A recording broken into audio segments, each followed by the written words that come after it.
አልቅሱ፣ ተስፋ አትቁረጡ፣ አትመረሩ፣ ጥቁርና ከል አትልበሱ፣ ጸጉር አትንጩ፣ እንደ አሕዛብ አታልቅሱ። ይሄ ክርስቲያን ወግ አይደለም።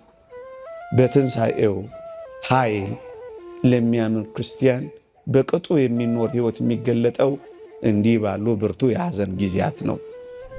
ጨዋ የታረመ መልካም ጸባይ ክርስቲያናዊ ሕይወት ይዞ የኖረ ያርፋል፣ ለዘላለም ያርፋል። ጥቂት ጊዜ ይሰቃያል፣ ጥቂት ጊዜ ይቸገራል፣ ጥቂት ጊዜ ያጎነብሳል፣ ጥቂት ጊዜ ይመረራል፣ ጥቂት ጊዜ ይተክዛል፣ ጥቂት ጊዜ ያጣል። ለዘላለም ጊዜ ለማይቆጠርለት ሕይወት ግን በተድላ በደስታ በእረፍት ይኖራል። ዘመርን መሸኘት እንልመድ። እልል እያል እየዘመርን በአንድ አይናቸው እየሳቁ በአንድ አይናቸው እያለቀሱ እንደሚሸኙት ደጋግ ሰዎች እንሆን። ስለ ፍቅራችን እናለቅሳለን፣ ከክርስቶስ ጋር ስላለን ፍቅር ደግሞ እንደሰታለን። ወገኖቼ በዚህ ዓለም በብዙ ስቃይ ልንኖር እንችላለን። በዘላለም እረፍት ግን ካረፈን ይበቃናል አይበቃንም? እውነቱ እሱ ነው እሱ አይደለም? ፍጻሜውን ሳታዩ ማንንም መከረኛ፣ እድለኛ፣ ባለጸጋ፣ ደሃ እንዳትሉ አደራችሁ። እንደምትሞቱ ሆናችሁ ኑሩ።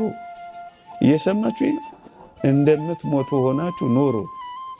እንደምትኖሩ ሆናችሁ ስሩ።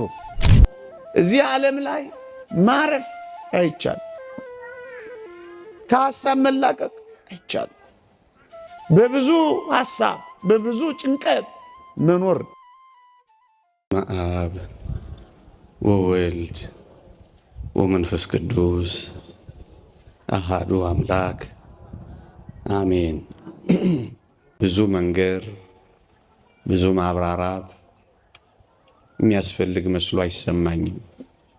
በሃይማኖት በምግባር እግዚአብሔር ያጽናን። ካልሞትክ ሕያው አትሆንም። ለአጭር ደቂቃ የምንማርበት የትምህርታችን ርዕስ ነው። ካልሞትክ ሕያው አትሆንም ወይም ካልሞትክ አትነሳም።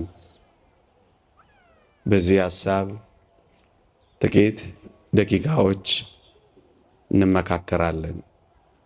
አንደኛ ቆሮንቶስ መልእክት ምዕራፍ 15 ቁጥር 36